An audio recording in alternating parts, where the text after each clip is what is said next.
Happy New Year, Streetwalkers. I want to thank you all for an extra special 2024. I appreciate all of the listening, all of the sharing of the episodes and the page. I really appreciate all of you. So to start the new year, I'm giving you all a gift. Well, it's for both of us, really, but you'll see what I mean. I understand how hard it is to try and get people to listen to your favorite podcast. I've put together a trailer of sorts to help get the word out.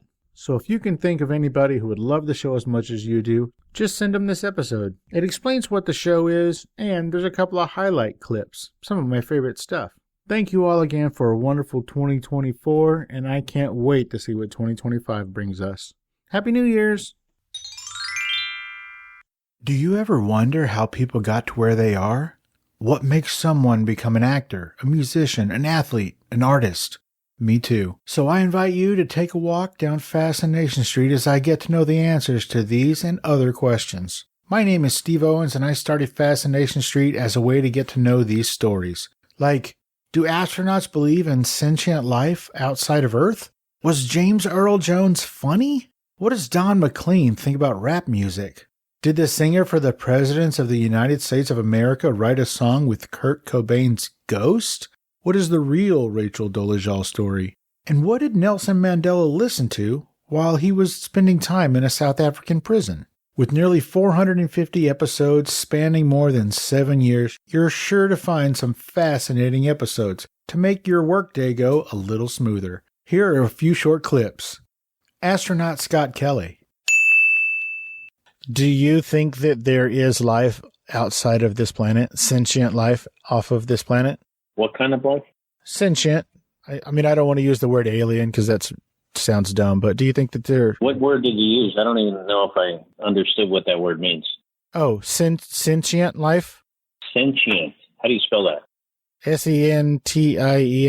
Sentient? Sentient. Let me look that up. Hold on.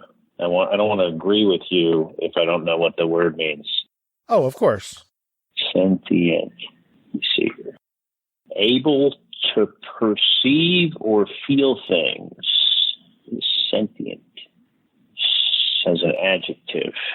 A creature that can suffer and feel pain, mostly animals and humans. Sentient being. Yeah, do you think there's life? Yeah, so life that is complicated enough to be sentient.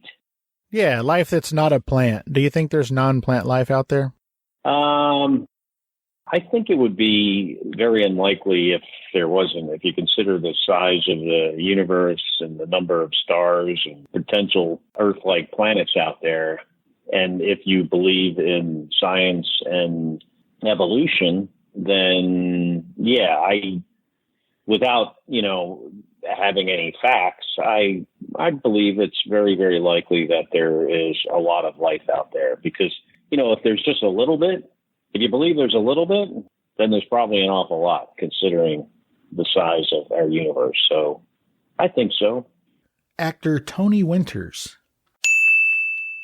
So generally what you do is you slip booties over the shoes so that when the actor's walking, you don't hear it doesn't sound like a Clydesdale.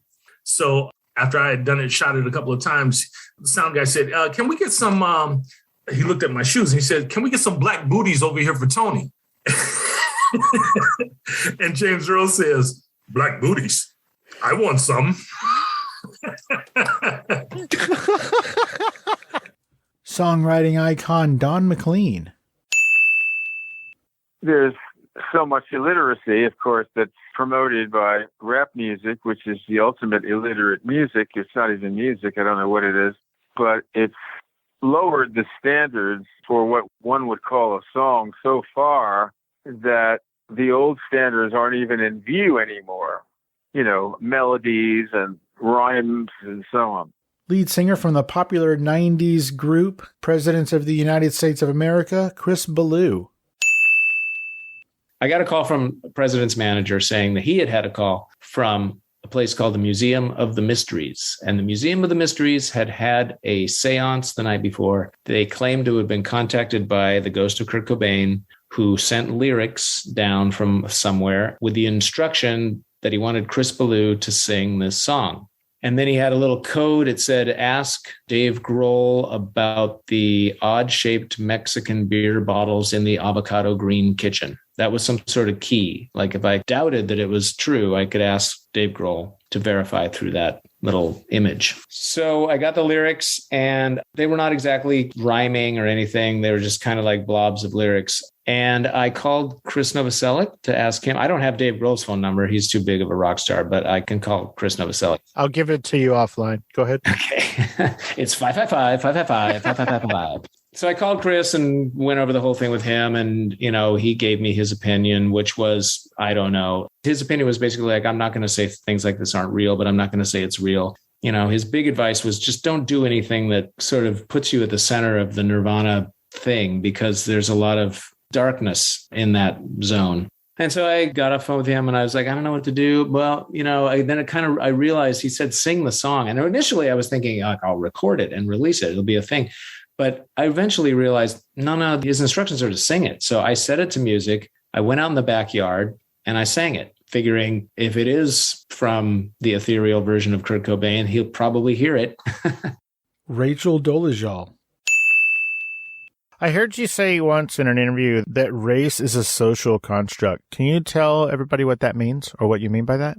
Yeah, well, I'm definitely not the first person to say that. It's not something I made up. It's well known in academia. Any 101 sociology class will tell you just that. I mean, race, the definition of race in connection with separating the human race into separate categories is and has been disproven as, you know, science. Like it's definitely not a scientific idea. The human race does not meet the zoological requirements for separate races. Like some species, like dogs, for example, meet that requirement of separate breeds and that kind of thing. But the human race doesn't. We're 99% the same. Nashville legend and Texas icon Kinky Friedman. There's a lot of fascinating stuff about Mandela. And one of the things is, it happened when I was on a book tour of South Africa in the 90s somewhere. I was doing some national TV show, and there was this guy there named Tokyo Sexwale. He said sex whale, is how to remember it. He was Mandela's right-hand man. So he goes on to tell me, he says, you know Mandela was a big fan of yours. And I said, no, I did not know that. I said, that's great, man. He said, which book is it? He said, well, it's not the books. He likes your music. But now don't get a swelled head about this, Kinky, because you were not Mandela's favorite singer. That was always Dolly Parton. And this rang so true that I knew it was. And then I chased it back a little bit, that Mandela used to play this stuff late at night, and they would let him do that. I mean, after trying to kill him many times, they let him have his own pirate radio show for the other inmates. Maybe it'll settle people down. I mean, Sold American song he liked very much. And Tokyo heard him play the damn thing all the time. And then Tokyo said, then one night, he stumbled on Ride 'em Jew Boy. And when he did that, he never let go of it. And he would play it multiple times sometimes the same night. And I was thinking, what a great man Mandela was. This was not even his beef. I mean, to understand and care about somebody else's situation and not about the tribal problems in Africa or the children starving. That we was always involved with. But Jew Boy was one he understood. With new episodes every Monday, Fascination Street Podcast is available wherever you get podcasts, including Spotify, Apple Podcasts, and of course, FascinationStreetPod.com.